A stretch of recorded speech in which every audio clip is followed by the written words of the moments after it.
Hello again, chaps and chapettes. How are we all doing? It is lovely to see you all again. As always, a lot of people are up in arms today, guys, and yesterday, about Rupert Lowe and his dog. Now, what's basically happened is Rupert Lowe has a 17-year-old Labrador that was quite ill and obviously quite old, and he had his gamekeeper put it down as opposed to going to the vet. And a lot of people are, well, the same old culprits, you know, your wokies, your lefties, your various people in Westminster are shocked and clutching their pearls at this. And I want to go through with you why I think this is absolutely acceptable. I was quickly skimming through a news article. I don't even know how this is news, but there we go. We're living in 2025 from Yahoo News, which states a Norfolk MP has stirred up controversy after it emerged he instructed his staff member to shoot his poorly dog. Former Reform member Rupert Lowe got his gamekeeper to put down his Labrador Cromwell with a rifle to end his suffering, to avoid his pet having to go to see the vet to end his life. The 17-year-old dog was reportedly shot in the back of the head by the employee at his Gloucestershire estate after becoming ill and losing the use of its back legs. The incident has reportedly shocked fellow MPs, with one anonymous colleague calling it an old money thing to do. It would have been acceptable 100 years ago, but it is not now, in comments to the Daily Mail. I'm going to pick up on that very, very shortly. However, Lowe, who now sits as an independent MP for Great Yarmouth, has defended his actions, saying this is what happens on farms. Cromwell was in agony, back legs gone, and in immense pain.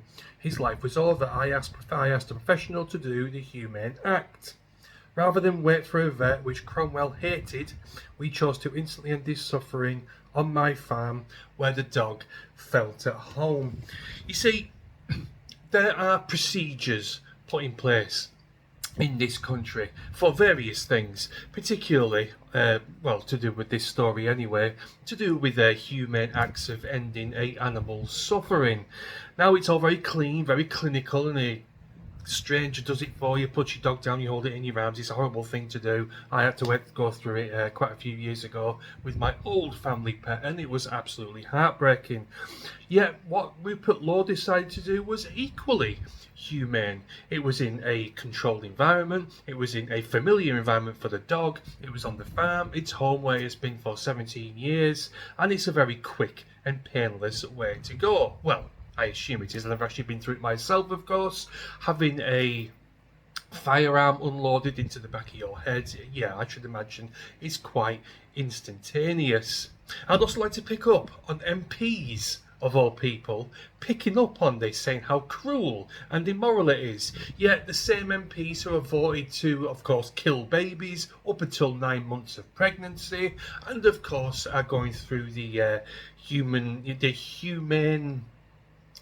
euthanization bill, I suppose you could call it, where anyone and everyone, all sundry, can decide to end their lives, even if they're feeling a little bit low and depressed, just as the Canadians do.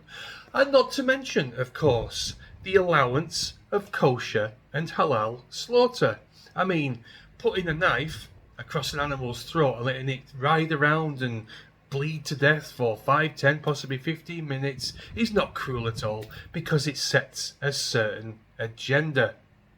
I'd like to know your opinions on this, guys. Was Rupert Lowe well within his rights to put his own dog down on his own farmland, using his own rifle and using his own groundskeeper, as opposed to going to the vet, which Rupert Lowe clearly states the dog hated, which of course most dogs don't like going to the vets?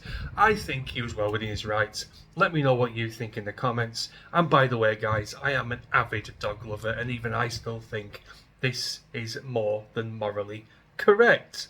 What do you think happens to what do you think happens to a racehorse when it breaks his legs during a race? Do you think it gets put down nice and calm in a nice clinical environment by a vet? No, 9 times out of 10 they do indeed get shot as well. But that's okay, it's not Rupert Lowe, so yeah, we can just let that one pass us by. Thanks a lot for watching, guys, and I'll see you in a bit. Cheers.